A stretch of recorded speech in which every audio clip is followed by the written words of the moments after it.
Bonjour à toutes et bonjour à tous. On se retrouve ici sur le plateau télé du One to One Monaco. Merci beaucoup d'être avec nous. Merci aussi à ceux qui nous suivent sur les réseaux sociaux. On est avec Jean-Émile Rosenblum, le CEO et fondateur de Pixmania, pionnier du e-commerce, marketplace d'appareils électroniques. Merci beaucoup, Jean-Émile, d'être avec nous Bonjour Julien. sur ce plateau. On est content de t'avoir. Peut-être la première question sur le One to One Monaco. Ça fait depuis la première édition, tu me disais en préparant l'interview que tu venais. Quel est ton ressenti sur cette année? Et on parlera du thème aussi du retour aux fondamentaux. Mais c'est quoi ton ressenti? Le one-to-one reste un événement incontournable, je pense, pour tout e-commerçant, mais même retailer en fait. C'est l'occasion en 2-3 jours de voir tout l'écosystème, de voir l'évolution de cet écosystème. D'année en année, on a vu la fintech, la green tech, là c'est l'IA. Donc, on voit les tendances par les startups et par les stands, d'accord. Et en fait, moi je viens avec quand même 4 personnes de mon équipe.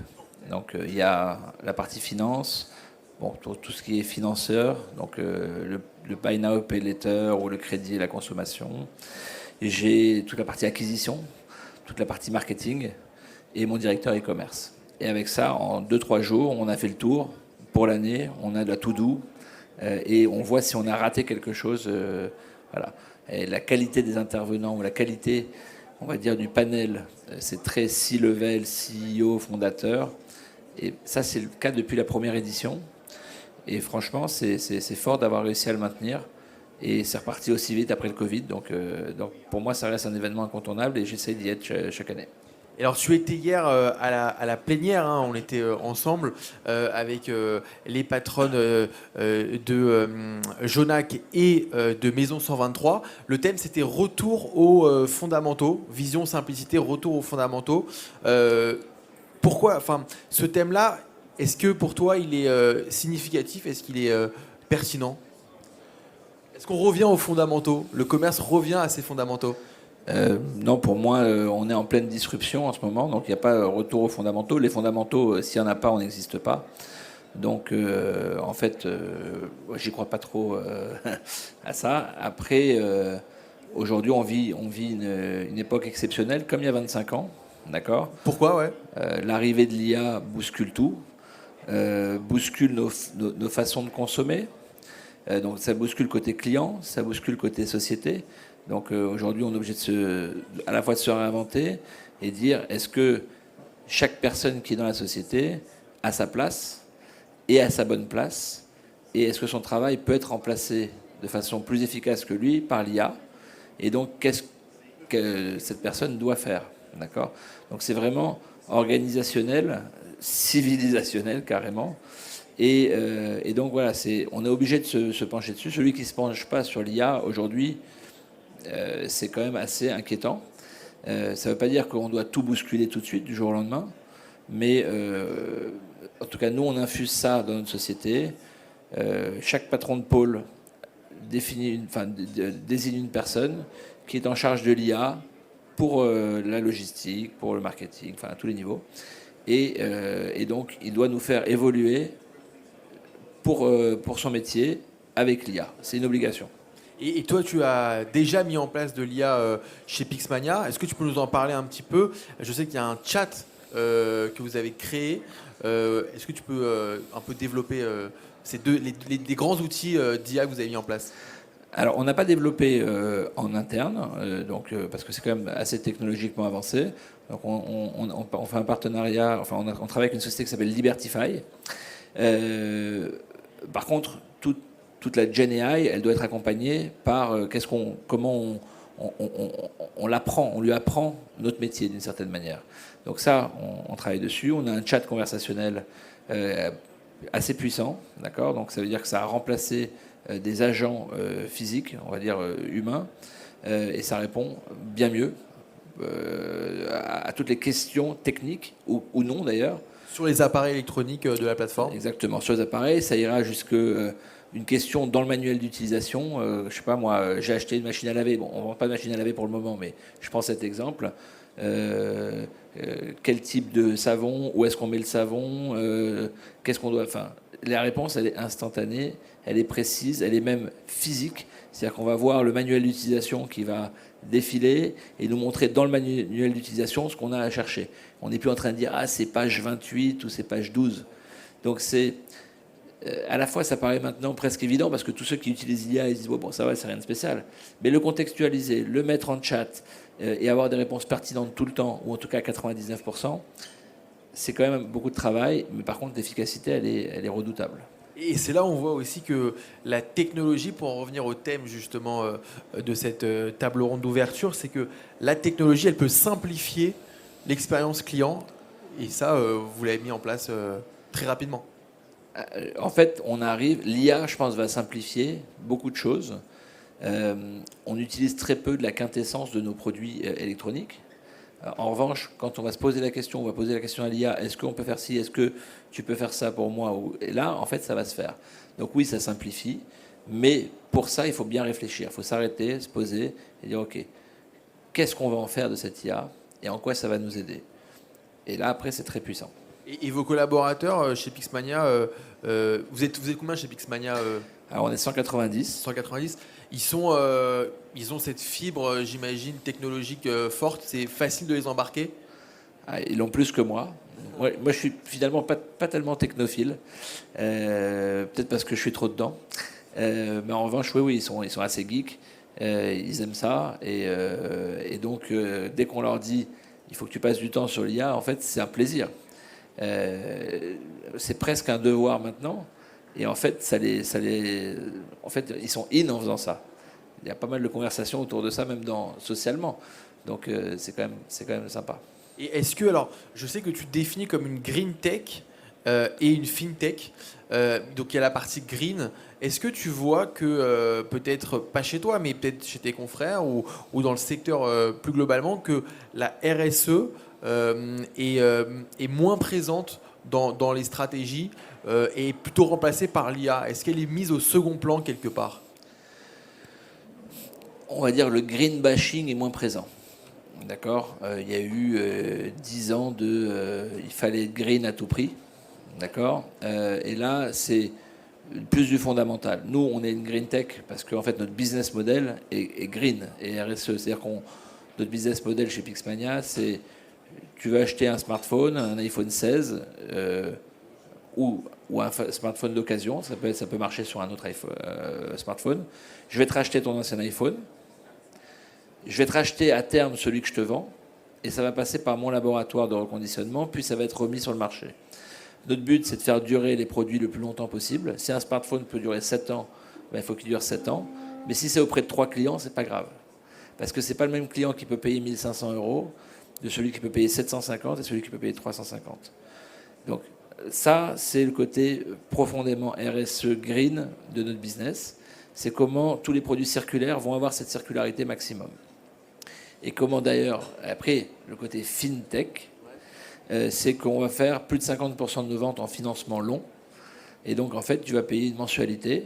Au lieu de payer 60 € mensuels pour ton iPhone 16, avec le rachat à terme de ton produit qui est déduit de ton prix, tu vas passer de 60 à 400 € par mois. Si en plus je te rachète ton iPhone 14, tu vas passer à 20 ou 25 € par mois. Donc, c'est en ça qu'on est fintech et green tech. Et c'est cette solution de fintech, cette solution de paiement, est-ce que ça, c'est vous qui l'avez mis en place à 100% ou est-ce que vous appuyez sur des partenaires, des startups?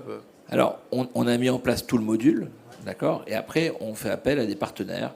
Donc, on travaille par exemple avec United, on travaille avec Floa, et on a plein d'autres acteurs qui vont être plugués sur cette, on va dire, ce module qui permet de faire ce côté fintech, sur lequel on intègre la partie double reprise. Et également, on est plugué sur une marketplace. Donc l'offre, elle est extrêmement large. Donc on est finalement notre panier, c'est multi-produits, multi-vendeurs, multi-services, one single checkout. Et c'est assez complexe, en fait. Facile à dire, très complexe à faire, parce qu'il y a beaucoup de flux à respecter là-dedans. Il y a aussi toute la partie reconditionnée. vous êtes aussi développé là-dessus. C'est votre deuxième brique quelque part à impact. Ouais. Ça représente une part significative aujourd'hui du chiffre d'affaires? Alors déjà, nous, on a un laboratoire, on a plus d'une centaine de personnes qui travaillent dedans. On a reconditionné plus de 150 000 téléphones l'année dernière. Et en fait, c'est la base de notre offre sur Pixmania. Qu'on vende du neuf ou du reconditionné, c'est parce qu'on a ce laboratoire qu'on peut être aussi efficace dans notre offre. Et après, on a une deuxième activité à part entière, c'est que on a des gros racheteurs de smartphones chez les opérateurs ou chez Back Market ou chez nous en direct. On reconditionne et on revend partout, en B2C, en B2B2C ou en B2B. Est-ce que tu vois que le e-commerce repart? C'est-à-dire que il y avait Marc Olivier, le délégué général, qui était sur ce plateau de la FEVAD, qui était sur ce plateau ce matin, qui a dit que justement le e-commerce repartait plus de quasiment 10% de croissance par rapport à l'année dernière, avec une baisse de l'inflation. Toi, tu remarques ça aussi? Alors, quand je m'étais arrêté, moi, à Pixmania numéro 1, en 2012, l'e-commerce avait passé en France les 100 milliards, la barre des 100 milliards de chiffres. Là, on est à peu près à 200 milliards. Donc, il y a eu une croissance qui a été forte, mais pas si forte que ça quand même. Hein. Ça a doublé, grosso modo, en 15 ans. Il y a eu l'effet Covid où c'est monté. Le post-Covid, où là, tout le monde a crié panique, mais en fait, c'était un peu logique. Donc, on a eu de la décroissance pendant une année. Et là, c'est reparti. Donc, après, les parts de voix, les parts de marché que peut prendre l'e-commerce, sur certains secteurs, on est déjà au maximum. Donc voilà, ça va aller plus doucement. Mais l'e-commerce, est-ce qu'il est là pour durer? Est-ce qu'il est là pour croître encore? Oui, il n'y a pas de doute là-dessus. En tout cas, moi, j'ai aucun doute. Et quelle histoire Pixmania, parce que c'est assez incroyable, c'est vrai, hein, tu as repris cette entreprise à la barre du tribunal de commerce, la marque Pixmania, tu l'as repris, et là aujourd'hui tu fais plusieurs dizaines de millions de chiffres d'affaires. C'est quoi le secret quelque part comment t'expliques ce succès voilà, tout de suite, en 2-3 ans, tu as pu réussir à retrouver une croissance économique importante. Quelles ont été les clés en fait pour toi ces 3 dernières années du succès et du retour quelque part en puissance de Pixmania? Peut-être parce que c'est notre bébé. Donc on va dire qu'on a quelque chose de particulier avec Pixmania. La première aventure avait été folle, exceptionnelle.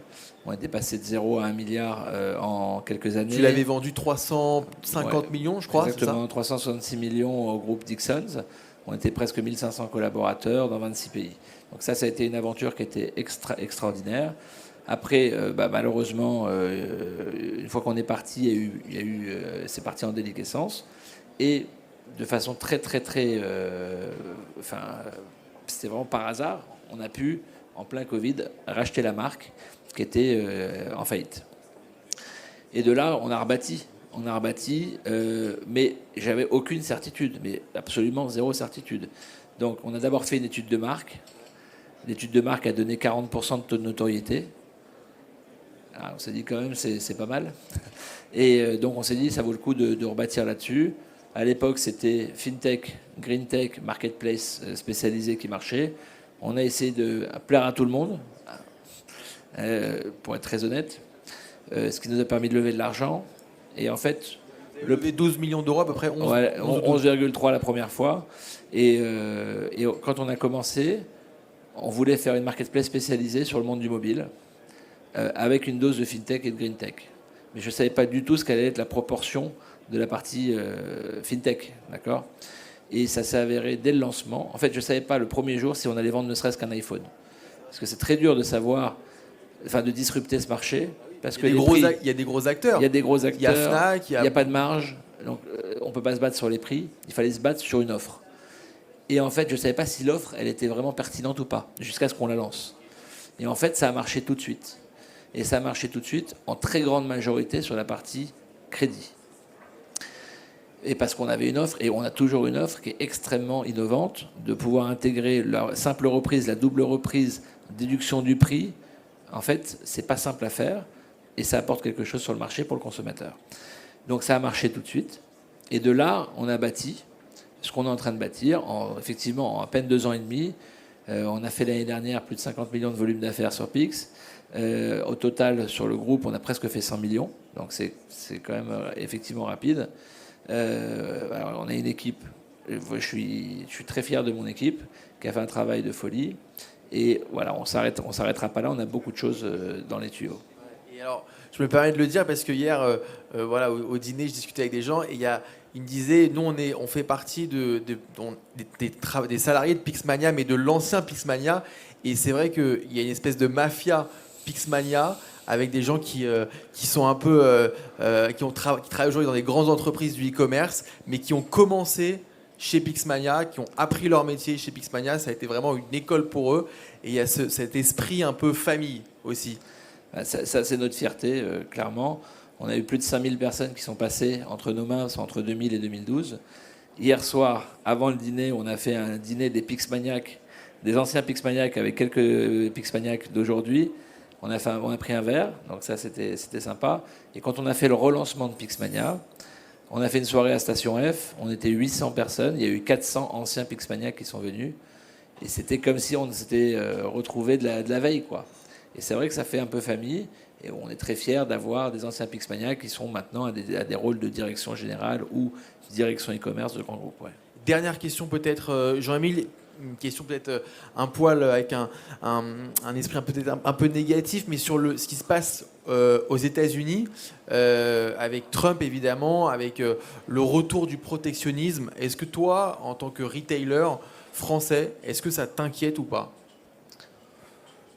Pas plus que ça. En fait, je pense que le monde politique ou le monde, on va dire, il faut que chacun vive sa révolution de l'IA. Il faut aussi vivre sa révolution. Est-ce qu'on va continuer à empiler un nombre de personnes à droite, à gauche pour faire la même chose ? Je pense pas. Est-ce que la forme, elle nous plaît ? Certainement pas. Est-ce que le fond est là ? Probablement. Donc voilà, il faut savoir prendre le bon, en tout cas reconnaître qu'il y a des choses bonnes qui sont en train d'être faites. Et après, sur la forme, c'est sûr que c'est jamais facile, surtout quand nous, on est du côté européen. Mais ça va peut-être nous donner un coup de fouet. Et je pense que l'Europe a besoin de prendre finalement une claque dans la tête pour se réveiller et se dire, nous de jouer aussi, quoi. Ben voilà, on termine là-dessus si ça te va. Merci beaucoup, merci Jean-Émile Rosenblum, CEO et fondateur de Pixmania. Merci aussi à vous de nous avoir suivis. Merci beaucoup. Merci Julien.